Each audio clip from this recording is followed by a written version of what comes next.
프랑스가 한국 앞에 무릎을 꿇었습니다. 나토 극한 테스트 현장. 영하 47도의 지옥에서 프랑스 르클레르 전차가 얼어붙었습니다. 서스펜션이 동결됐고 기동불능에 빠졌죠. 그런데 한국 K2는 달랐습니다. 완벽하게 작동했고 명중률 100%를 찍었습니다. 28년 경력의 프랑스 기갑 대령이 그 자리에서 눈물을 흘렸습니다.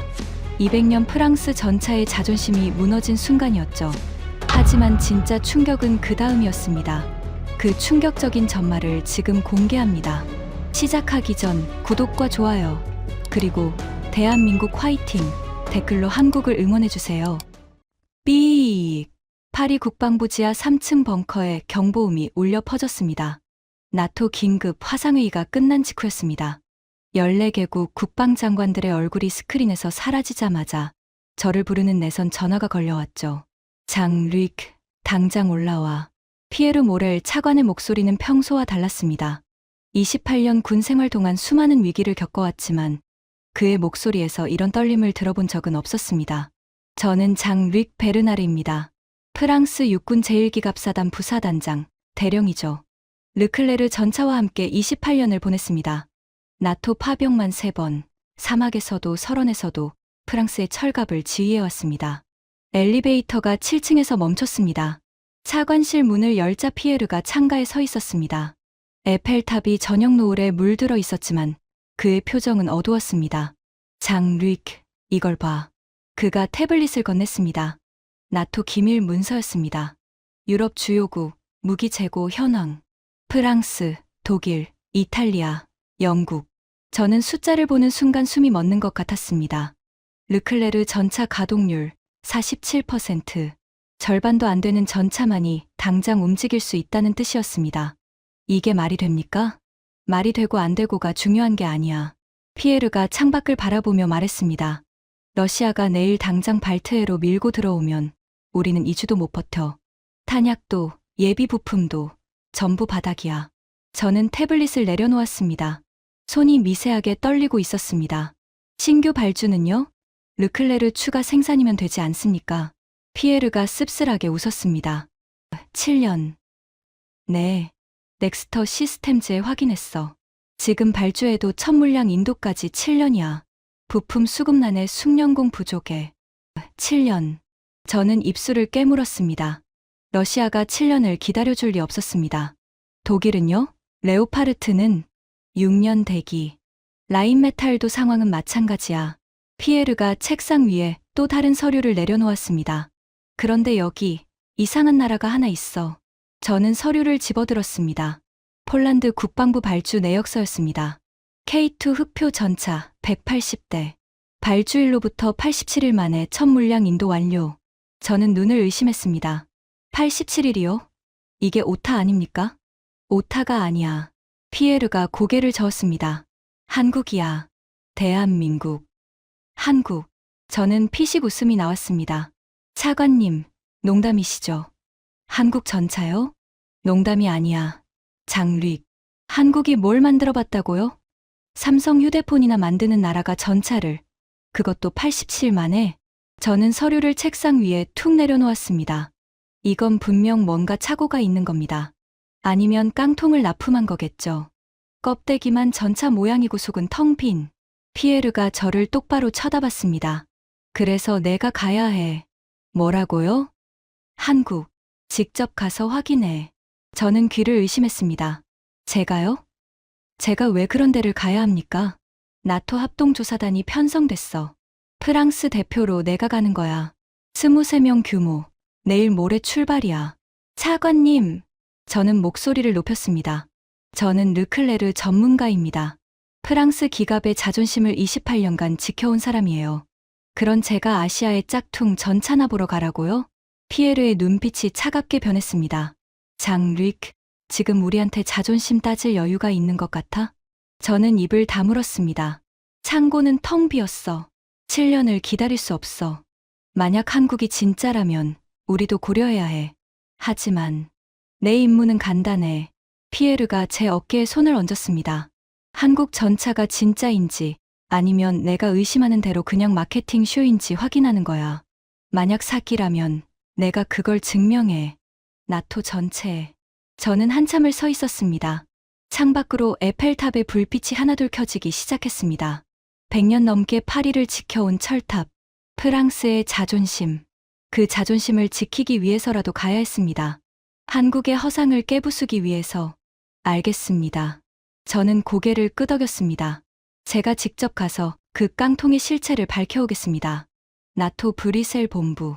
출발 전날 합동조사단 사전 브리핑이 열렸습니다. 회의실에는 14개국에서 온 장교들이 모여 있었습니다. 독일, 영국, 폴란드, 노르웨이, 이탈리아, 유럽 기갑 전력의 핵심 인물들이었죠. 저는 커피 한 잔을 들고 창가에 서 있었습니다. 그때 익숙한 목소리가 들려왔습니다. 장-르익, 오랜만이군. 한스 밀러, 독일 연방군 기갑 대령이었습니다. 레오파르트 2의 산증인이라 불리는 사람이죠. 나토 연합훈련에서 몇 번 만난 적이 있었습니다. 한스, 자네도 왔군. 갈 수밖에. 우리 독일도 상황이 심각하거든. 한스가 한숨을 내쉬었습니다. 레오파르트 대기 물량만 2,400대야. 전 세계에서 주문이 밀려드는데 라인메탈이 감당을 못해. 그래도 6년이면 양반이지. 우리는 7년이야. 저는 씁쓸하게 웃었습니다. 근데 한스, 솔직히 어떻게 생각해? 한국 전차. 한스가 고개를 저었습니다. 글쎄, 폴란드 녀석들이 날리긴 하던데. 87일 만에 받았다고 자랑이 대단하더군. 자랑할 게 뭐 있어? 빨리 만들면 뭐해? 품질이 개판이면. 저는 코웃음을 쳤습니다. 아시아 무기가 다 그렇지. 양으로 밀어붙이는 거야. 중국이나 북한이나 뭐가 다르겠어? 동감이야. 한스도 고개를 끄덕였습니다. 독일 장인 정신 200년, 프랑스 기갑 전통 150년. 그걸 신생공업국이 따라올 수 있겠어? 어림없지. 우리는 함께 웃었습니다. 그때 회의실 문이 열리며 폴란드 대표가 들어왔습니다. 마리우스 코왈스키 대령. 젊고 패기 넘치는 표정이었습니다. 여러분, 좋은 아침입니다. 그가 활기차게 인사했습니다. 손에는 태블릿이 들려 있었죠. 한국 출발 전에 이거 한번 보시죠. 우리 폴란드가 먼저 경험한 K2의 실력입니다. 스크린에 영상이 떴습니다. 폴란드 훈련장에서 촬영된 것 같았습니다. K2 전차가 험지를 질주하고 있었습니다. 속도가 장난이 아니었습니다. 시속 70km는 되어 보였죠. 이동 중 사격 테스트입니다. 마리우스가 설명했습니다. 쾅! 전차가 달리면서 포탄을 발사했습니다. 2km 떨어진 목표물이 정확히 명중에 폭발했습니다. 명중률 94.7%. 이동 중 사격으로요. 회의실이 술렁였습니다. 하지만 저는 콧방귀를 뀌었습니다. 훈련장 조건이 좋았던 거겠지. 실전은 다르다고. 장-릭 대령님. 마리우스가 저를 쳐다봤습니다. 르클레르의 이동 중 사격 명중률이 얼마인지 아십니까? 저는 입을 다물었습니다. 솔직히 최근 수치는 기억나지 않았습니다. 68%입니다. 프랑스 공식 발표요. 마리우스가 태블릿을 들어보였습니다. K2는 94.7%, 거의 30%포인트 차이죠. 그건, 저는 말을 더듬었습니다. 조건이 다르니까 단순 비교는 무의미해. 우리 르클레르는 실전에서 검증된 전차야. 걸프전, 말리, 레바논.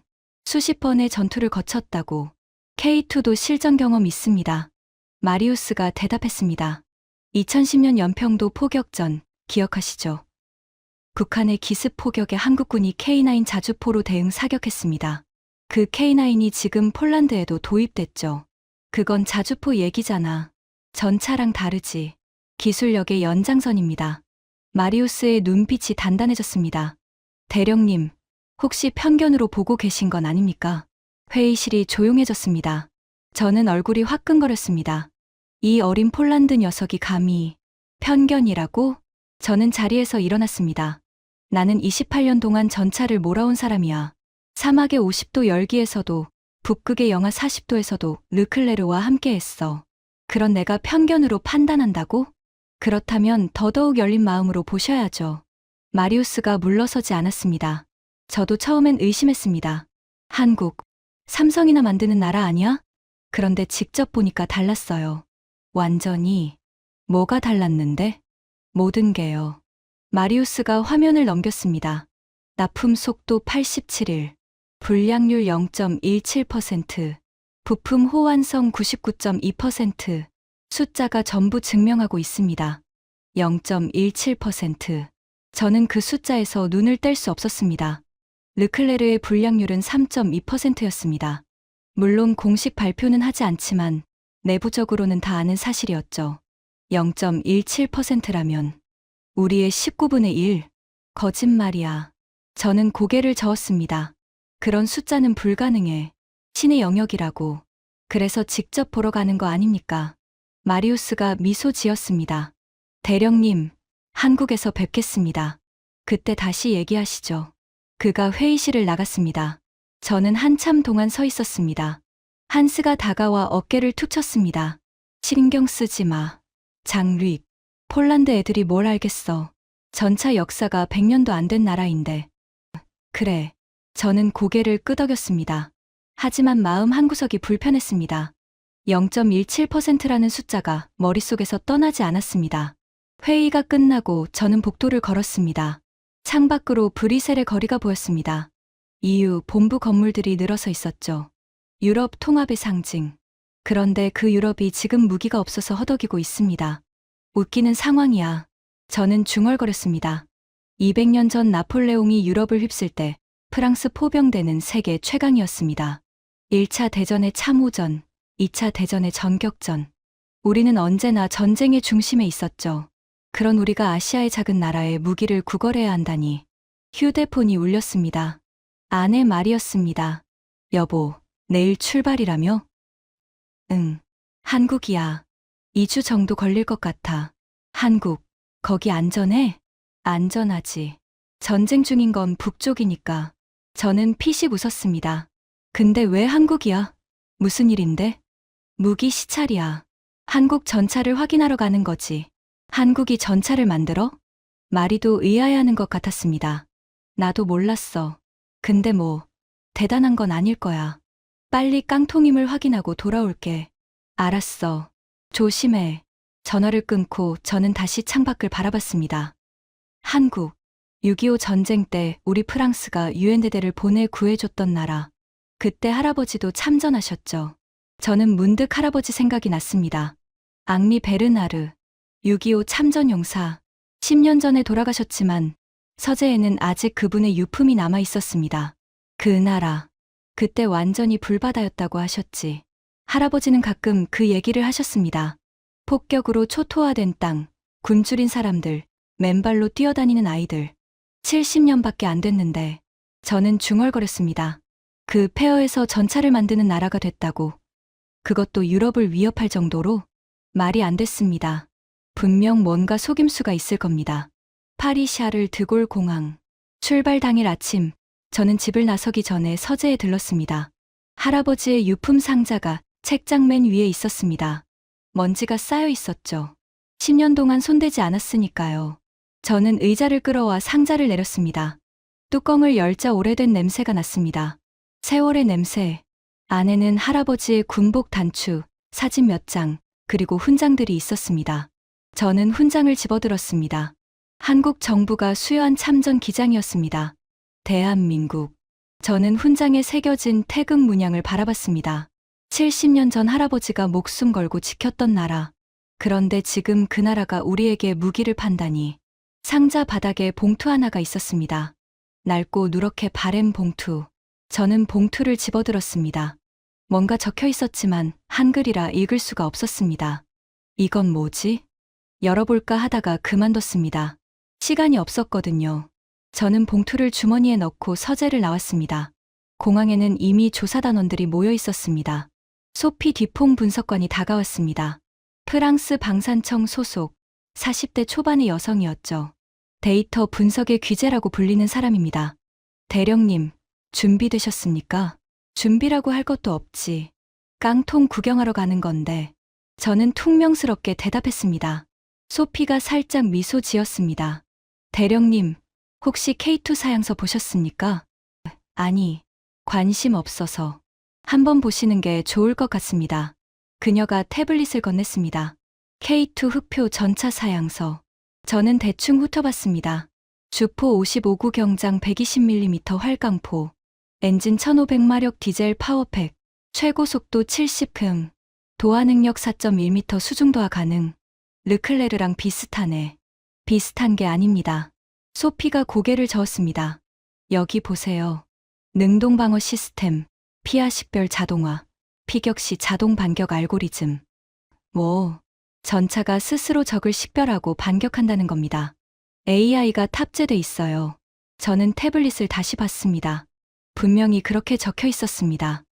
이건 르클레르에는 없는 기능인데? 네. 유럽 전차 중에 이 수준의 AI 통합은 없습니다. 저는 입술을 깨물었습니다. 종이 위에 스펙이야 뭔들 못 쓰겠어. 문제는 실제로 작동하느냐지. 그래서 가는 거 아닙니까? 소피가 태블릿을 받아들었습니다. 대령님, 저는 열린 마음으로 가보려고 합니다. 선입견 없이요. 열린 마음이라. 저는 코웃음을 쳤습니다. 뒤퐁. 난 28년 동안 전차만 봐온 사람이야. 진짜와 가짜를 구분하는 눈은 있다고. 그 눈이 맞기를 바랍니다. 소피가 의미심장하게 말했습니다. 인천행 비행기가 이륙했습니다. 12시간의 비행. 저는 창가 좌석에 앉아 구름 위를 바라봤습니다. 옆자리에 한스가 앉아 있었습니다. 장-르익, 솔직히 말해봐. 좀 긴장되지 않아? 긴장, 뭐가? 한국이 진짜 대단하면 어쩌나 하는 거. 저는 고개를 저었습니다. 그럴 리 없어. 한스, 생각해봐. 독일이 전차를 만든 게 언제야? 1차 대전 때부터야. 100년이 넘었어. 그렇지. 프랑스도 마찬가지야. 르노 FT17부터 시작해서 르클레르까지 우리는 100년의 역사가 있어. 시행착오를 겪고 실패하고 다시 일어나고 그 모든 경험이 축적된 거야. 저는 손가락을 꼽았습니다. 근데 한국이 전차 만든 건 1970년대부터야. 겨우 50년. 그것도 처음엔 미국 전차 부품 조립부터 시작했다고. 그건 맞아. 한스가 고개를 끄덕였습니다. 50년 만에 100년을 따라잡는다. 불가능하지. 저는 확신에 차서 말했습니다. 있을 수 없는 일이야. 폴란드 애들이 뭘 봤는지 모르겠지만 분명 마케팅에 속은 거야. 예쁘게 포장한 깡통을 진짜라고 믿은 거지. 우리가 가서 밝혀내면 되겠네. 그래. 그게 우리 임무야. 저는 눈을 감았습니다. 하지만 어째서인지 마음이 편하지 않았습니다. 마리우스가 보여줬던 영상. 이동 중 사격 명중률 94.7%, 0.17%라는 불량률, 87일이라는 납품 속도. 숫자들이 머릿속에서 맴돌았습니다. 만약, 저는 중얼거렸습니다. 만약 진짜라면? 뭐라고? 한스가 물었습니다. 아니, 아무것도 아니야. 저는 고개를 저었습니다. 진짜일 리 없습니다. 있을 수 없는 일이에요. 그렇게 믿었습니다. 12시간 뒤, 비행기가 고도를 낮추기 시작했습니다. 창밖으로 한반도가 보였습니다. 저는 눈을 크게 떴습니다. 처음 본 대한민국의 풍경. 고층 빌딩들이 빼곡했습니다. 서울 도심의 스카이라인이 파리 못지않게 화려했죠. 강이 도시를 가로지르고 다리들이 줄지어 있었습니다. 이게 70년 전 폐허였던 나라라고? 저는 중얼거렸습니다.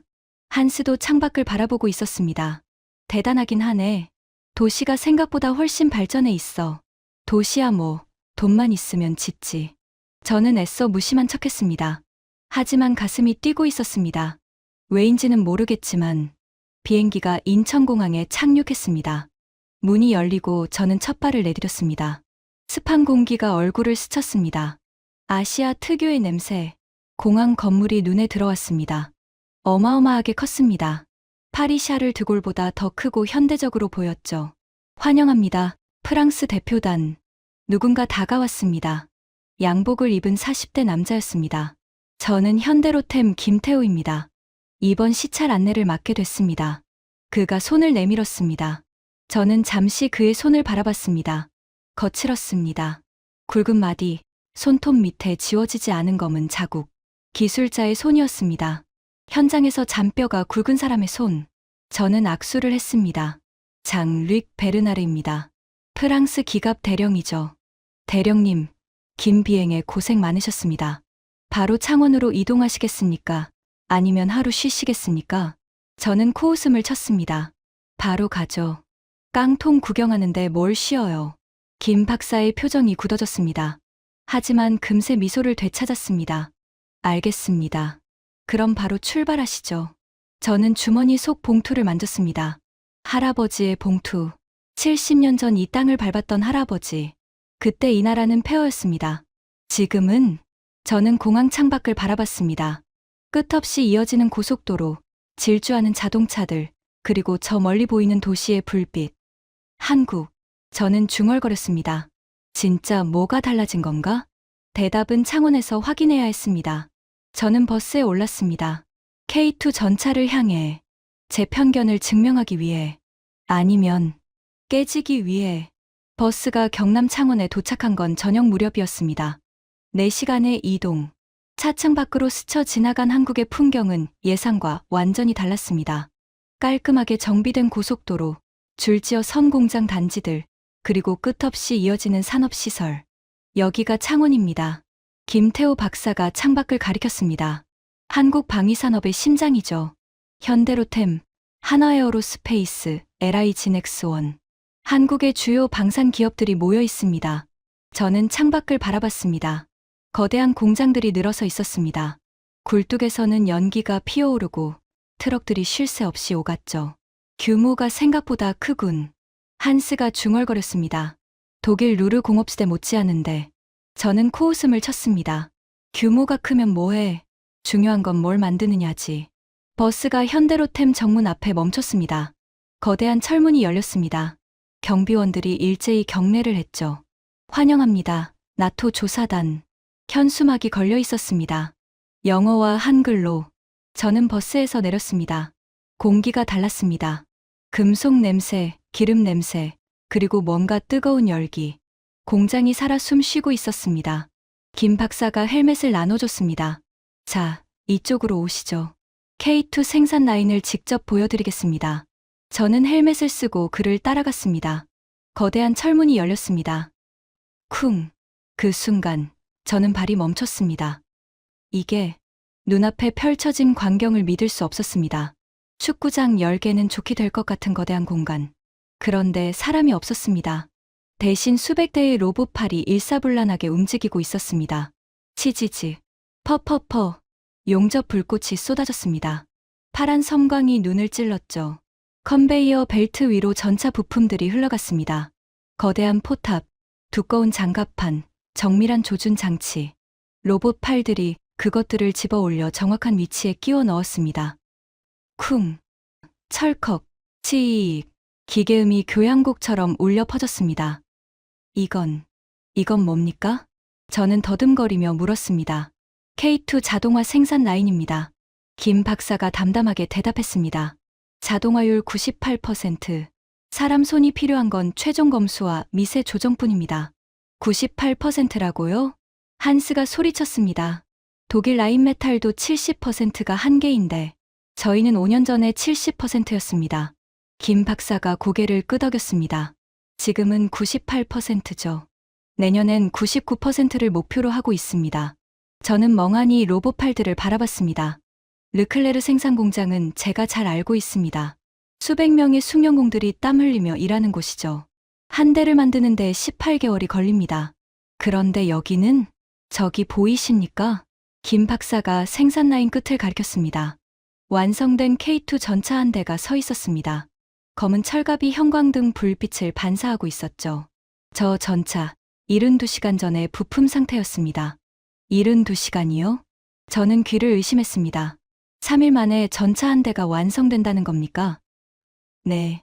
24시간 3교대, 논스톱 가동입니다. 김 박사가 태블릿을 꺼냈습니다. 실시간 생산 현황이 떴습니다. 지금 이 순간에도 동시에 23대의 K2가 조립되고 있습니다. 내일이면 23대가 완성되고 모레면 또 23대가. 하루에 23대? 한스의 얼굴이 창백해졌습니다. 라인메탈은 한 달에 8대가 한계인데 저는 손이 떨리기 시작했습니다. 이건 말이 안 됩니다. 잠깐만요. 저는 손을 들었습니다. 빨리 만드는 건 알겠어요. 하지만 품질은요? 이렇게 빨리 찍어내면 불량이 생길 수밖에 없지 않습니까? 김 박사가 미소 지었습니다. 좋은 질문입니다. 이쪽으로 오시죠. 품질 검사실. 하얀 방이었습니다. 먼지 하나 없이 깨끗했죠. 거대한 스크린에 숫자들이 빼곡하게 떠 있었습니다. 실시간 품질 모니터링 시스템입니다. 김 박사가 스크린을 가리켰습니다. AI가 생산 과정 전체를 감시합니다. 0.01mm의 오차도 놓치지 않죠. 화면에 3D 모델이 떴습니다. K2 전차의 단면도 빨간 점이 하나 깜빡였습니다. 저기 보이시죠? 저건 방금 발견된 미세 균열입니다. 장갑판의 내부에 0.003mm 크기의 기포가 있어요. 0.003mm요? 소피 분석관이 눈을 크게 떴습니다. 그건 육안으로는 절대 볼 수 없는 크기인데요. 맞습니다. 하지만 우리 AI는 봅니다. 김 박사가 버튼을 눌렀습니다. 화면이 바뀌었습니다. 해당 장갑판이 자동으로 라인에서 빠지는 모습이 보였습니다. 불량 부품은 즉시 제거됩니다. 사람이 개입할 필요도 없죠. 저는 숨을 들이켰습니다. 그래서 불량률이 어떻게 됩니까? 김 박사가 스크린에 한 숫자를 가리켰습니다. 0.17%. 작년 기준 평균 불량률입니다. 1000대 중 998대가 완벽합니다. 0.17%. 저는 그 숫자를 멍하니 바라봤습니다. 르클레르의 불량률은 3.2%입니다. 공식 발표는 안 하지만 내부에선 다 아는 사실이죠. 0.17%면 우리의 19분의 1점. 이건 불가능해요. 저는 고개를 저었습니다. 신의 영역이라고요. 어떻게 0.17%가 가능합니까? 신이 아닙니다. 김 박사가 조용히 말했습니다. 기술입니다. 그리고 집념이죠. 그가 저를 똑바로 쳐다봤습니다. 대령님, 저희는 70년 전 전쟁의 폐허에서 시작했습니다. 총 한 자로 만들 기술이 없었죠. 하지만 포기하지 않았습니다. 그의 눈빛이 단단했습니다. 50년 동안 실패하고 또 실패하고 다시 일어났습니다. 그 모든 실패가 쌓여서 지금의 0.17%가 된 겁니다. 저는 아무 말도 할 수 없었습니다. 소피가 제 옆으로 다가왔습니다. 대령님, 이건 예상과 다릅니다. 그녀가 속삭였습니다. 깡통이 아니에요. 진짜입니다. 저는 고개를 저었습니다. 아직 판단하기 일러. 공장에서 잘 만드는 거랑 실전에서 버티는 건 다르다고. 그럼 직접 확인하시겠습니까? 김 박사가 물었습니다. 내일 포천 훈련장에서 실사격 시연이 예정되어 있습니다. K2의 진짜 실력을 보여드리죠. 저는 이를 악물었습니다. 좋습니다. 보여주세요. 훈련장에서도 이 숫자가 나오는지 기대하셔도 좋습니다. 김 박사가 미소 지었습니다. 저는 불안했습니다. 저 자신감은 뭡니까? 허세일까요? 아니면 진짜 실력일까요? 다음 날 아침, 버스가 경기도 포천으로 향했습니다. 차창 밖으로 산들이 보였습니다. 짙은 녹색의 숲, 그 사이로 난 군사도로. 여기가 한국군 기갑 훈련장입니다. 김 박사가 말했습니다. K2 전차의 실전 테스트가 이루어지는 곳이죠. 버스가 훈련장 입구에 멈췄습니다. 저는 내리자마자 눈을 의심했습니다. 거대한 평원이 펼쳐져 있었습니다. 그리고 그 위에 K2 전차 12대가 줄지어 서 있었습니다. 검은 철갑이 아침 햇살을 반사하고 있었습니다. 날카로운 포신이 하늘을 향해 솟아 있었죠. 아름답군. 한스가 중얼거렸습니다. 저는 한스를 쳐다봤습니다. 그의 눈에서 뭔가가 반짝였습니다. 전차를 사랑하는 군인의 눈빛. 독일 녀석이 왜 한국 전차 보고 감탄이야. 저는 퉁명스럽게 말했습니다. 객관적으로 봤을 때 디자인은 훌륭해. 레오파르트보다 날렵하고 디자인이 전부가 아니지. 저는 코웃음을 쳤습니다. 실력을 봐야지. 자, 그럼 보여드리겠습니다. 김 박사가 무전기를 들었습니다. 한번 차량 시작하세요. 쿠궁. 엔진음이 울렸습니다. 거대한 철의 심장이 깨어난 것 같았습니다. K2 한 대가 움직이기 시작했습니다. 빨랐습니다. 55톤의 거체가 평원을 질주하고 있었습니다. 시속 70km는 되어 보였죠. 이동 중 사격 테스트입니다. 김 박사가 말했습니다. 2km 전방에 표적이 있었습니다. 움직이는 표적이었습니다. 좌우로 불규칙하게 흔들리고 있었죠. 난이도를 높였습니다. 이동 표적의 이동 중 사격. 가장 어려운 조건이죠. 쾅! 포성이 울렸습니다. 저는 쌍안경을 들었습니다. 표적이 폭발했습니다. 정중앙 명중. 와. 소피가 탄성을 질렀습니다. 다음 표적. 김 박사가 말했습니다. 쾅, 쾅, 쾅. 연속 사격이 이어졌습니다. 저는 쌍안경에서 눈을 뗄 수 없었습니다. 5발. 5발 전부 명중이었습니다. 명중률 100%입니다. 김 박사가 담담하게 말했습니다. 실전 환경에서 평균 97.3%. 오늘은 조건이 좋아서 100%가 나왔네요. 97.3%. 저는 손이 떨리기 시작했습니다. 르클레르의 이동 중 사격 명중률은 68%입니다. 그것도 조건이 좋을 때 97.3%라니. 거짓말. 저는 중얼거렸습니다. 거짓말이야. 이건 조작이야. 조작이 아닙니다. 김 박사가 태블릿을 건넸습니다. 실시간 데이터입니다. 포탄 궤적, 명중 좌표, 시간까지 전부 기록되어 있습니다. 저는 태블릿을 멍하니 바라봤습니다. 숫자들이 빼곡했습니다. 조작할 수 없는 데이터. 어떻게 이런 명중률이 가능합니까? 자동 조준 시스템입니다.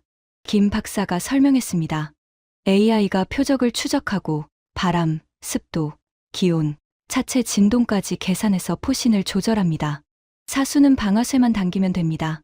그런 시스템은 르클레르에도 있어요. 저는 반박했습니다. 하지만 우리는 한 걸음 더 나갔습니다. 김 박사가 미소 지었습니다. 예측 사격이 가능하거든요. 예측 사격? 네. AI가 표적의 움직임 패턴을 분석해서 다음 위치를 예측합니다. 그래서 명중률이 97%를 넘는 거죠. 저는 할 말을 잃었습니다. 한스가 다가왔습니다. 그의 얼굴은 창백했습니다. 루이크. 이건 레오파르트로도 불가능해. 한스. 인정해야 할 것 같아. 한스가 고개를 숙였습니다.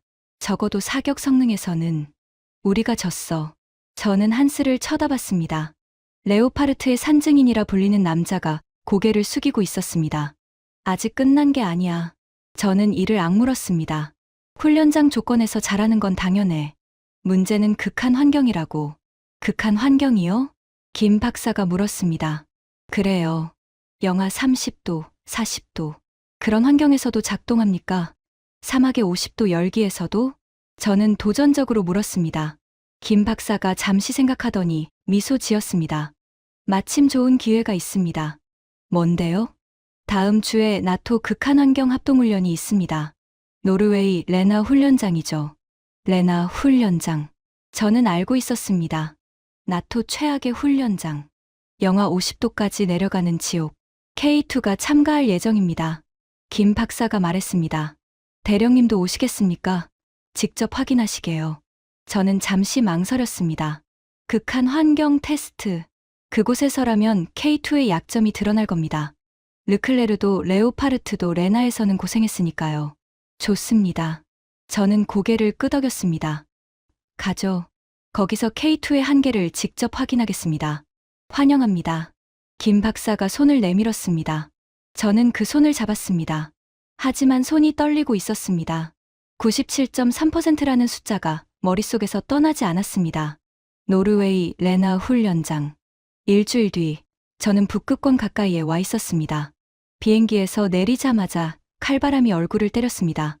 영하 38도. 숨을 쉴 때마다 폐가 얼어붙는 것 같았습니다. 여기가 지옥이군. 한스가 두꺼운 외투를 여미며 말했습니다. 레나 훈련장. 나토에서 가장 혹독한 테스트 환경이야. 저는 고개를 끄덕였습니다. 새하얀 설원이 끝없이 펼쳐져 있었습니다. 나무 한 그루 없는 불모지. 여기서라면 K2의 약점이 드러날 겁니다. 훈련장 본부. 마르쿠스 안데르센 대령이 우리를 맞았습니다. 노르웨이 나토 사령부 소속이었죠. 환영합니다, 여러분. 그가 악수를 건넸습니다. 오늘의 테스트는 간단합니다. 영하 47도에서의 기동력과 사격 정확도 테스트. 영하 47도요? 소피가 눈을 크게 떴습니다. 오늘 새벽 최저 기온이 영하 52도였습니다. 지금은 좀 올라서 47도죠. 마르쿠스가 담담하게 말했습니다. 참가 전차는 3종입니다. 프랑스 르클레르, 독일 레오파르트 2 그리고 한국 K2. 저는 창밖을 봤습니다. 세 대의 전차가 나란히 서 있었습니다. 르클레르의 날렵한 실루엣, 레오파르트의 육중한 위용, 그리고 K2의 검은 철갑. 먼저 냉간 시동 테스트부터 시작하겠습니다. 마르쿠스가 무전기를 들었습니다. 모든 전차, 엔진 시동. 저는 숨을 죽였습니다. 르클레르의 엔진이 돌아가기 시작했습니다. 끼익, 컹, 컹컹컹. 불규칙한 소리가 났습니다. 영하 47도에서 엔진이 고생하고 있었죠. 르클레르 시동 완료. 38초 소요. 38초. 나쁘지 않았습니다. 프랑스의 자존심이 살았죠. 다음은 레오파르트. 크르르르. 쿵. 우웅. 레오파르트 시동 완료. 27초 소요. 한스가 뿌듯한 표정을 지었습니다. 역시 독일체야. 그가 제게 눈짓했습니다. 마지막으로 K2. 저는 긴장했습니다. 부르르르릉. 한 번에 걸렸습니다. K2 시동 완료. 12초 소요. 저는 귀를 의심했습니다. 12초라고요? 12초입니다. 마르쿠스가 고개를 끄덕였습니다. K2에는 예열 시스템이 탑재되어 있습니다. 영하 50도에서도 15초 내 시동이 가능하죠. 한스의 얼굴이 굳었습니다. 그런 시스템은 레오파르트에도 없어. 다음은 기동 테스트입니다. 마르쿠스가 말했습니다. 서론 위로 세 대의 전차가 질주했습니다. 르클레르가 먼저 출발했습니다. 처음에는 잘 달렸습니다. 하지만 500m를 지나자 끼익 이상한 소리가 났습니다. 르클레르 정지. 무전기에서 다급한 목소리가 들렸습니다.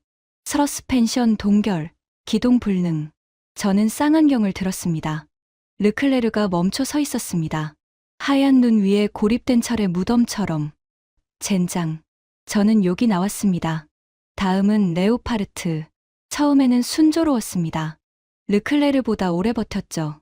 하지만 1km 지점에서 레오파르트 이상 발생. 포탑 회전 지연. 한스의 얼굴이 창백해졌습니다.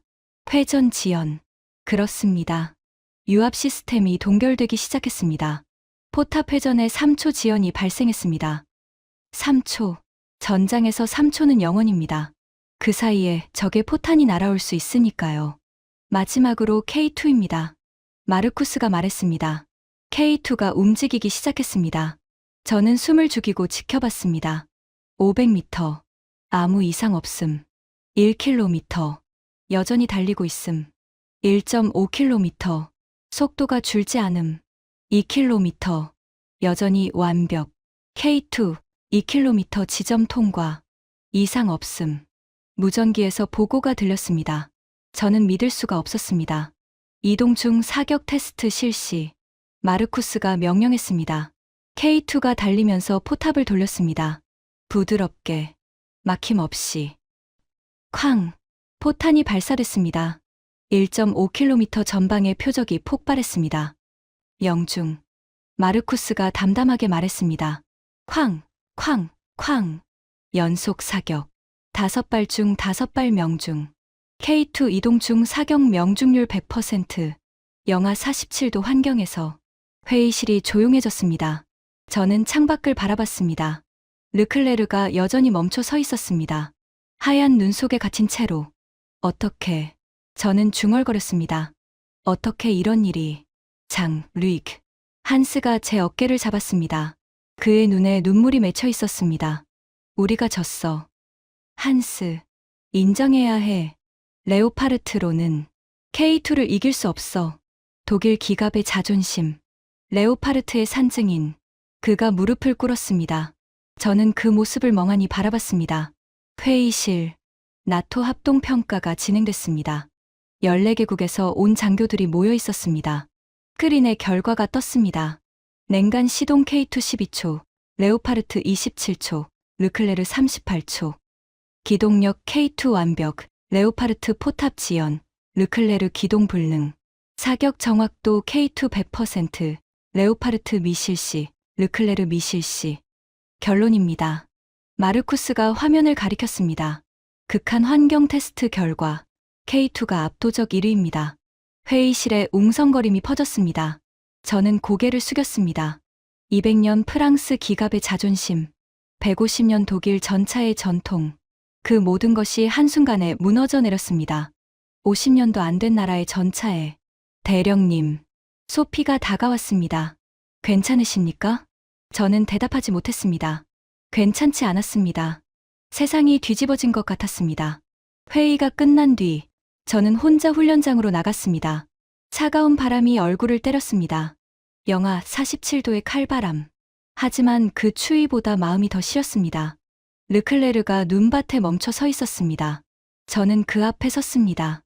미안하다. 저도 모르게 말이 나왔습니다. 28년 동안 내가 최고라고 믿었는데. 르클레르의 차가운 철갑을 손으로 만졌습니다. 얼어붙어 있었습니다. 서스펜션이 동결돼서 꼼짝도 못하는 우리가 뒤처졌구나. 그때 누군가 다가오는 발자국 소리가 들렸습니다. 김태호 박사였습니다. 대령님, 여기 계셨군요. 저는 고개를 돌렸습니다. 왜 왔습니까? 대령님이 걱정돼서요. 김 박사가 제 옆에 섰습니다. 충격이 크셨을 겁니다. 충격이요? 저는 쓴웃음을 지었습니다. 충격 정도가 아닙니다. 28년 동안 믿어온 모든 것이 무너졌어요. 김 박사가 조용히 고개를 끄덕였습니다. 저희도 그런 적 있습니다. 뭐요? 1970년대요. 한국이 처음 전차를 만들려고 했을 때 김 박사가 멀리 설원을 바라봤습니다. 미국에서 기술을 배우려고 했는데 거절당했습니다. 독일에도 갔고 프랑스에도 갔죠. 다들 비웃었어요. 비웃었다고요?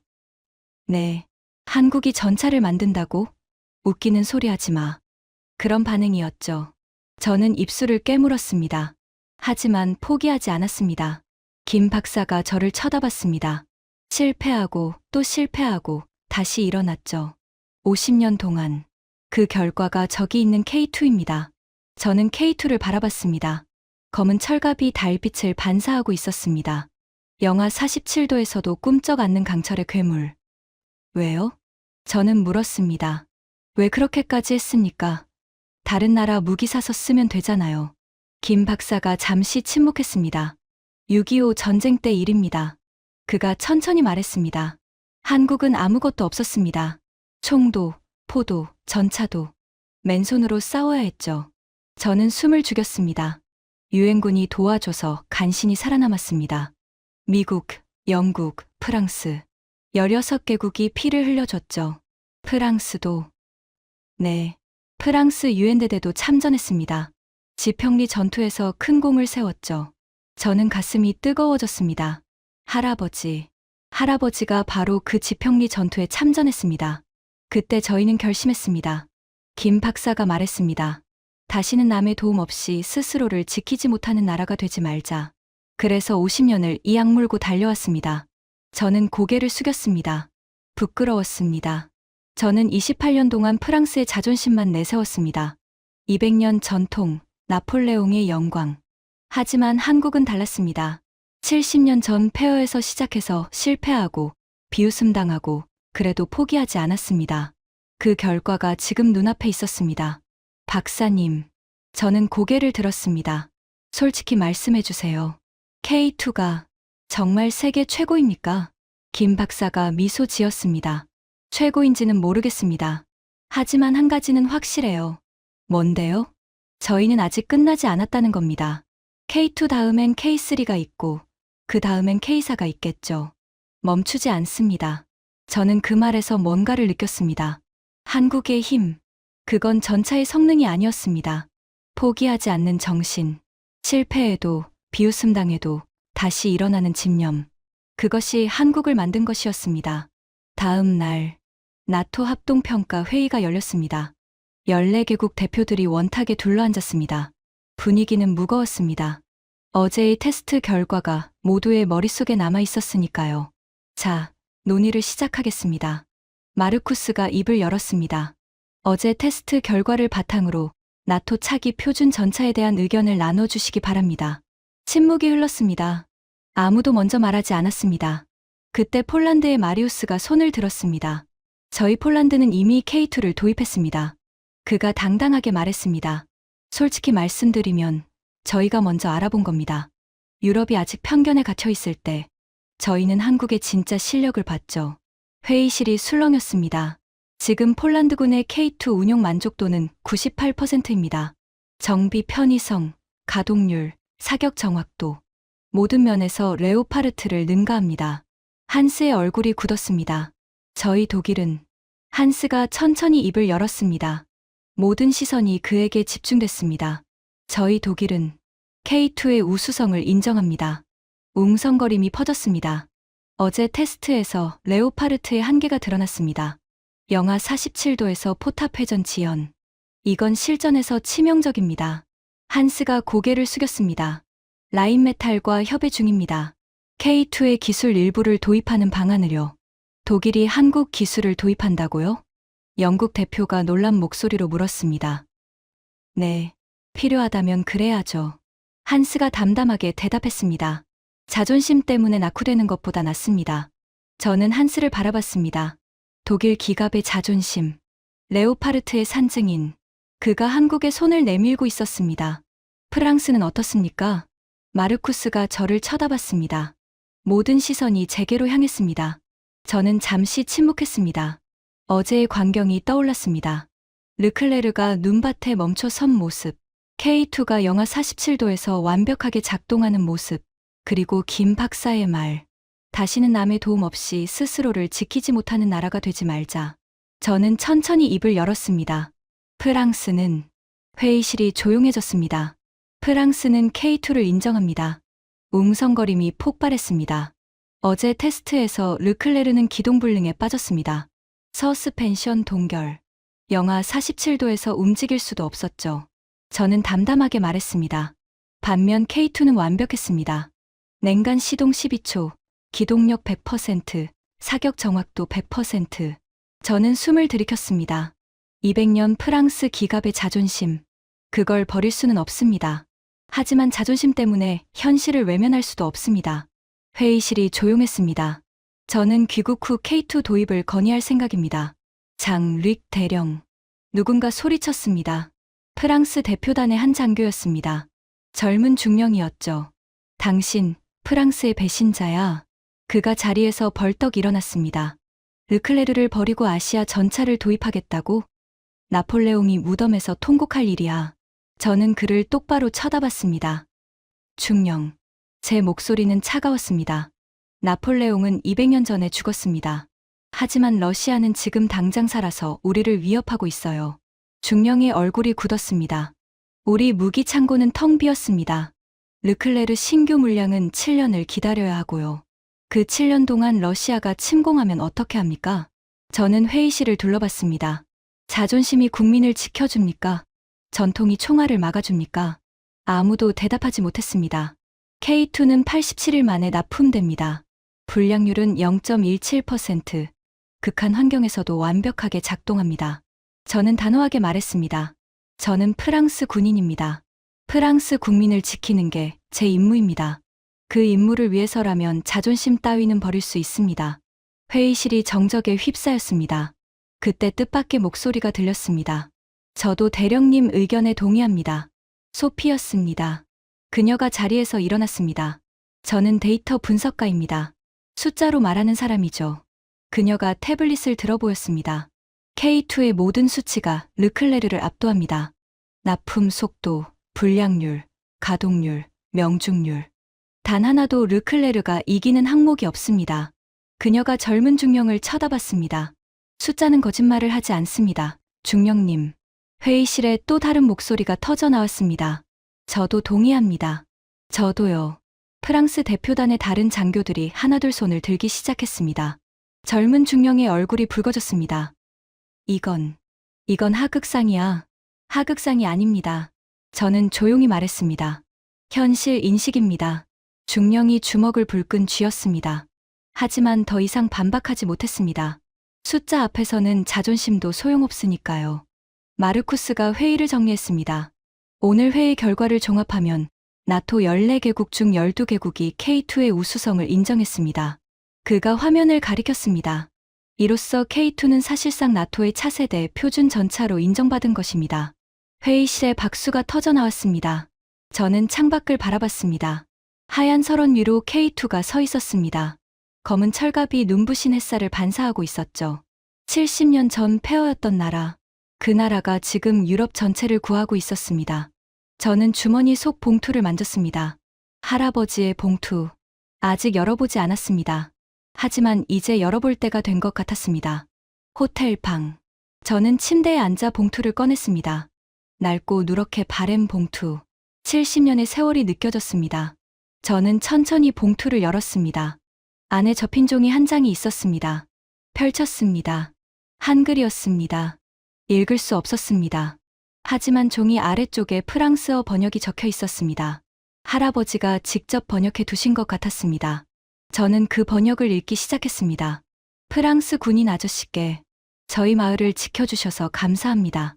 아저씨들이 오지 않았다면 저희는 모두 죽었을 거예요. 저는 아직 어리지만 언젠가 꼭 은혜를 갚겠습니다. 저희 나라가 강해지면 아저씨, 나라가 힘들 때 꼭 도와드릴게요. 약속합니다. 1951년 3월, 지평리에서 김영수 11살. 저는 손이 떨렸습니다. 11살. 70년 전 전쟁의 폐허 속에서 11살 소년이 쓴 편지. 저희 나라가 강해지면 꼭 도와드릴게요. 그 약속. 저는 눈물이 흘러내렸습니다. 70년이 지났습니다. 그 11살 소년은 이제 80대 노인이 됐겠죠. 아니면 이미 세상을 떠났을 수도 있습니다. 하지만 그의 후손들이 약속을 지키고 있었습니다. K2 전차, 87일 납품, 0.17% 불량률, 영하 47도에서도 완벽하게 작동하는 강철의 괴물. 그것이 바로 70년 전 소년의 약속이었습니다. 저는 편지를 가슴에 품었습니다. 영수, 저는 중얼거렸습니다. 내 약속. 내 후손들이 지키고 있어. 창밖으로 오로라가 일렁이고 있었습니다. 녹색과 보라색의 신비로운 빛. 그 빛 아래서 저는 울었습니다. 자존심 때문이 아니었습니다. 감동 때문이었습니다. 70년의 세월을 뛰어넘은 약속. 폐허에서 시작해 세계 최고가 된 나라. 그 나라가 지금 우리를 구하고 있었습니다. 할아버지가 목숨 걸고 지킨 나라가. 다음 날 아침, 저는 김태호 박사에게 전화를 걸었습니다. 손이 떨렸습니다. 어젯밤 내내 잠을 이루지 못했거든요. 여보세요? 박사의 목소리가 들렸습니다. 박사님, 저 장류기입니다. 아, 대령님. 무슨 일이십니까? 저는 잠시 망설였습니다. 어떻게 물어봐야 할지 몰랐습니다. 박사님, 혹시, 네, 혹시 김영수라는 분을 아십니까? 전화기 너머로 침묵이 흘렀습니다. 5초, 10초, 대령님. 박사의 목소리가 달라졌습니다. 떨리고 있었습니다. 그 이름을 어디서 들으셨습니까? 저는 심장이 쿵 내려앉았습니다. 제 할아버지의 유품에서요. 1951년에 쓰인 편지가 있었습니다. 지평리에서 11살 소년이 쓴. 잠깐만요. 박사가 말을 끊었습니다. 대령님, 지금 어디 계십니까? 호텔이요. 레나 훈련장 근처. 움직이지 마세요. 제가 지금 바로 가겠습니다. 전화가 끊겼습니다. 저는 멍하니 휴대폰을 바라봤습니다. 무슨 일이지? 2시간 뒤, 호텔 로비에서 김 박사를 만났습니다. 그의 얼굴이 상기되어 있었습니다. 눈가가 붉었죠. 대령님, 그가 다가왔습니다. 그 편지, 보여주실 수 있습니까? 저는 주머니에서 봉투를 꺼냈습니다. 박사가 떨리는 손으로 편지를 받았습니다. 펼쳤습니다. 그리고 그의 눈에서 눈물이 흘러내렸습니다. 할아버지. 박사가 중얼거렸습니다. 할아버지의 글씨야. 저는 숨이 멎는 것 같았습니다. 박사님. 설마. 네. 박사가 고개를 들었습니다. 눈물이 뺨을 타고 흘러내리고 있었습니다. 김영수. 제 할아버지입니다. 저는 그 자리에 주저앉을 뻔했습니다. 그 11살 소년이. 박사님의. 할아버지는 3년 전에 돌아가셨습니다. 박사가 편지를 가슴에 품었습니다. 돌아가시기 전에 늘 말씀하셨어요. 내가 어릴 때 프랑스 군인들이 우리 마을을 지켜줬다. 그 은혜를 꼭 갚아야 한다고요. 저는 눈물이 흘러내렸습니다. 할아버지는 그 약속을 평생 잊지 않으셨습니다. 박사가 말했습니다. 그래서 저도 방위산업에 뛰어들었어요. 할아버지의 꿈을 이루기 위해서. 꿈이요? 네. 한국이 강해져서 언젠가 우리를 도와준 나라들에게 보답하는 것. 그게 할아버지의 평생 소원이었습니다. 저는 할 말을 잃었습니다. 70년 전 11살 소년의 약속. 그 약속이 손자에게 전해지고 손자가 K2 전차를 만들었습니다. 그리고 그 전차가 지금 프랑스를 구하고 있습니다. 박사님, 저는 목이 메었습니다. 약속, 지키셨네요. 박사가 고개를 끄덕였습니다. 할아버지가 지킨 겁니다. 저는 그냥 손발이었을 뿐이에요. 저는 박사의 손을 잡았습니다. 거친 손이었습니다. 공장에서 잔뼈가 굵은 기술자의 손. 하지만 그 손이 70년의 약속을 지킨 손이었습니다. 감사합니다. 저는 고개를 숙였습니다. 할아버지께, 그리고 박사님께 진심으로 감사드립니다. 박사가 제 어깨를 잡았습니다. 대령님, 감사할 건 저희 쪽입니다. 네, 70년 전 프랑스 군인들이 오지 않았다면 제 할아버지는 죽었을 겁니다. 저도 태어나지 못했겠죠. 박사의 눈빛이 단단해졌습니다. 대령님의 할아버지가 제 할아버지를 살렸습니다. 그래서 저는 대령님의 나라를 지키는 무기를 만들었습니다. 저는 가슴이 뜨거워졌습니다. 이게 바로 동맹이 아니겠습니까? 박사가 미소 지었습니다. 피로 맺어진 인연. 70년이 지나도 끊어지지 않는 약속. 그게 한국과 프랑스입니다. 저는 박사를 끌어안았습니다. 두 남자가 호텔 로비에서 부둥켜 안고 울었습니다. 지나가던 사람들이 쳐다봤지만 상관없었습니다. 70년의 세월, 70년의 약속. 그것이 지금 이 순간 완성되고 있었습니다. 일주일 뒤, 파리. 저는 귀국 보고를 위해 국방부로 향했습니다. 피에르 차관이 기다리고 있었습니다. 장 르이크, 어땠나? 그가 물었습니다. 저는 보고서를 내밀었습니다. 두꺼운 파일이었습니다. 나토 합동평가 결과, K2 성능 데이터, 그리고 제 개인 소견까지. 피에르가 보고서를 훑어봤습니다. 그의 표정이 점점 굳어졌습니다. 이게 진짜야? 진짜입니다. 저는 단호하게 대답했습니다. K2는 세계 최고 수준의 전차입니다. 르클레르보다 모든 면에서 우수합니다. 피에르가 한참을 침묵했습니다. 그래서 자네 생각은? 저는 심호흡을 했습니다. K2 도입을 건의합니다.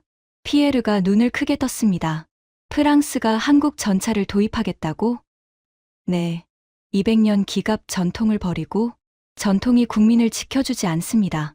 저는 창밖을 바라봤습니다. 에펠탑이 보였습니다. 100년 넘게 파리를 지켜온 철탑. 차관님, 70년 전 우리는 한국을 구했습니다. 유엔 대대를 보내서 그 나라를 지켰죠. 알고 있네.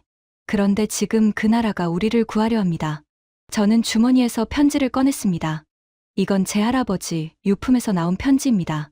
1951년 지평리에서 11살 소년이 쓴 거죠. 피에르가 편지를 받아들었습니다. 번역문을 읽었습니다. 저희 나라가 강해지면 꼭 도와드릴게요. 그가 중얼거렸습니다. 그 소년이 지금 뭘 하는지 아십니까? 뭘 하는데? 3년 전에 돌아가셨습니다. 하지만 그의 손자가 K2 전차를 만들었습니다. 피에르가 고개를 들었습니다. 김태우 박사. 이번 시찰에서 저를 안내한 사람입니다. 그가 바로 그 소년의 손자예요. 피에르의 손이 떨리기 시작했습니다. 70년 전의 약속을 손자가 지켰다는 건가? 네. 저는 고개를 끄덕였습니다. 한국은 약속을 지키는 나라입니다. 70년이 걸려도 세대가 바뀌어도 은혜를 잊지 않습니다. 피에르가 한참을 편지를 바라봤습니다. 그리고 천천히 고개를 들었습니다. 장 르이크. 네. 국방장관에게 보고하겠네. K2 도입 검토를 건의하겠어. 저는 경례를 했습니다.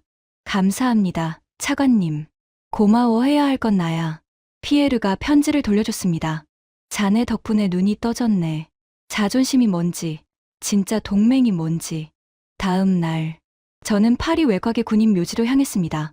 할아버지의 무덤이 있는 곳이었습니다. 앙리 베르나르, 6.25 참전용사. 저는 무덤 앞에 섰습니다. 손에는 태극기가 들려 있었습니다.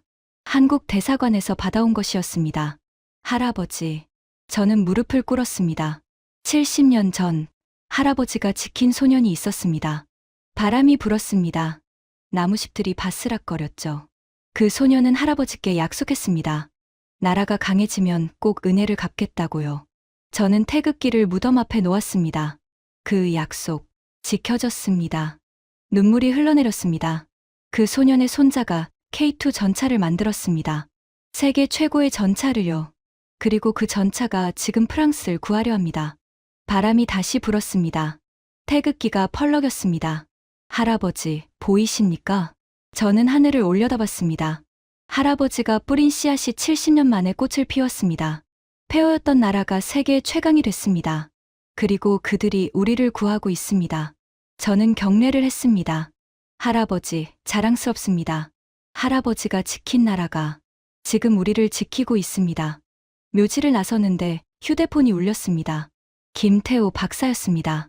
대령님, 좋은 소식입니다. 무슨 일입니까? 프랑스 국방부에서 공식 요청이 왔습니다. K2 기술협력 협의를요. 저는 가슴이 벅차올랐습니다. 정말입니까? 네. 이르면 내년부터 공동 개발이 시작될 것 같습니다. 저는 눈물이 날 것 같았습니다. 박사님, 고맙습니다. 고마울 건 없습니다. 대령님, 박사의 목소리가 따뜻했습니다. 이게 바로 할아버지가 원했던 겁니다. 한국과 프랑스가 함께 가는 것. 70년 전처럼 앞으로도. 저는 하늘을 올려다봤습니다. 파리의 하늘이 맑았습니다. 구름 한 점 없이 푸르른. 박사님. 네. 다음에 한국에 가면 할아버지 산소에 데려다 주시겠습니까? 김영수 할아버지요. 전화기 너머로 침묵이 흘렀습니다. 대령님. 박사의 목소리가 떨렸습니다. 꼭 모시겠습니다. 할아버지도 기뻐하실 겁니다. 저는 미소 지었습니다. 감사합니다. 그럼 그때 뵙겠습니다. 전화를 끊었습니다. 저는 다시 할아버지의 무덤을 돌아봤습니다. 태극기가 바람에 펄럭이고 있었습니다. 할아버지, 저도 약속하겠습니다. 저는 중얼거렸습니다. 이 인연을 절대 잊지 않겠습니다. 70년 전 할아버지가 그랬던 것처럼 앞으로도 한국과 함께 가겠습니다.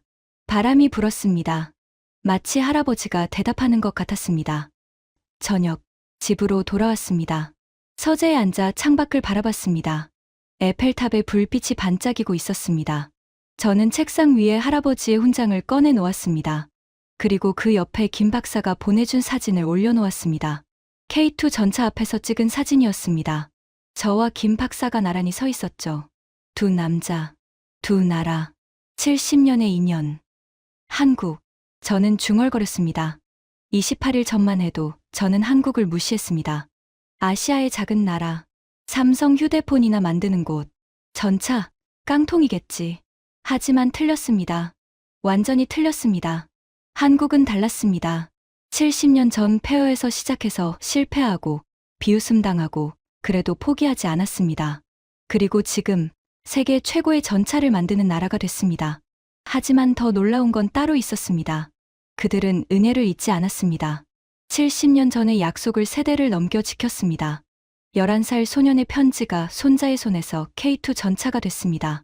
그것이 한국이었습니다. 기술력만이 아니었습니다. 포기하지 않는 정신, 은혜를 잊지 않는 마음, 약속을 지키는 의리. 그것이 한국을 만든 것이었습니다. 저는 펜을 들었습니다. 일기장을 펼쳤습니다. 써내려갔습니다. 70년 전 우리가 구했던 나라가 오늘 우리를 구하고 있다. 11살 소년의 약속이 손자의 손에서 세계 최고의 전차가 됐다. 이것이 진정한 동맹이다. 이것이 한국이다. 나는 28년 동안 프랑스의 자존심만 내세웠다. 200년 전통, 나폴레옹의 영광. 하지만 이제 알았다. 진짜 자존심은 과거에 있지 않다. 진짜 자존심은 약속을 지키는 것이다. 한국은 그걸 보여줬다. 이제 우리 차례다. 그들이 우리에게 내민 손을 잡자. 70년 전 우리가 그들의 손을 잡았던 것처럼. 저는 펜을 내려놓았습니다. 창밖으로 에펠탑의 불빛이 꺼지고 있었습니다. 자정이 다가오고 있었죠. 저는 사진을 한 번 더 바라봤습니다. K2 전차. 검은 철갑이 빛나고 있었습니다. 고맙다, 한국. 저는 중얼거렸습니다. 고맙다, 영수 할아버지. 고맙다, 태호 박사. 그리고 저는 할아버지의 훈장을 만졌습니다. 고맙습니다, 할아버지. 덕분에 저도 진짜 군인이 뭔지 알게 됐습니다. 저는 눈을 감았습니다. 28일간의 여정이 끝났습니다. 편견으로 시작해서 감동으로 끝난 여정. 한국이라는 나라를 알게 된 여정. 그리고 진짜 동맹이 무엇인지 깨달은 여정. 저는 미소 지었습니다. 다음에 또 가야겠다. 한국으로, 약속을 지킨 나라로, 70년 전 폐허에서 일어나 세계를 놀라게 한 나라로, 그 나라가 기다리고 있었습니다. 우리를, 여러분, 이것이 대한민국입니다. 70년 전 폐허였던 나라, 총 한 자로 만들 기술이 없던 나라. 하지만 포기하지 않았습니다. 실패하고 비웃음당하고 다시 일어났습니다. 그리고 지금 세계가 줄을 서고 있습니다. K2 전차를 사기 위해, K9 자주포를 도입하기 위해, 프랑스도, 독일도, 나토 전체가. 이것이 우리 아버지 세대가 이룬 기적입니다. 이것이 대한민국의 저력입니다. 지금까지 프랑스 기갑 대령이 경험한 K방산의 충격적인 이야기였습니다. 70년 전 폐허였던 나라가 오늘 유럽을 구하고 있습니다. 11살 소년의 약속이 손자의 손에서 세계 최고의 전차가 됐습니다. 이것이 대한민국입니다. 우리 아버지 세대가 이룬 기적을 널리 알려주세요. 공유 한 번이 대한민국의 자부심을 세계에 전합니다. 구독과 좋아요는 K방산을 응원하는 가장 쉬운 방법입니다. 지금까지 터칭 스토리였습니다. 감사합니다.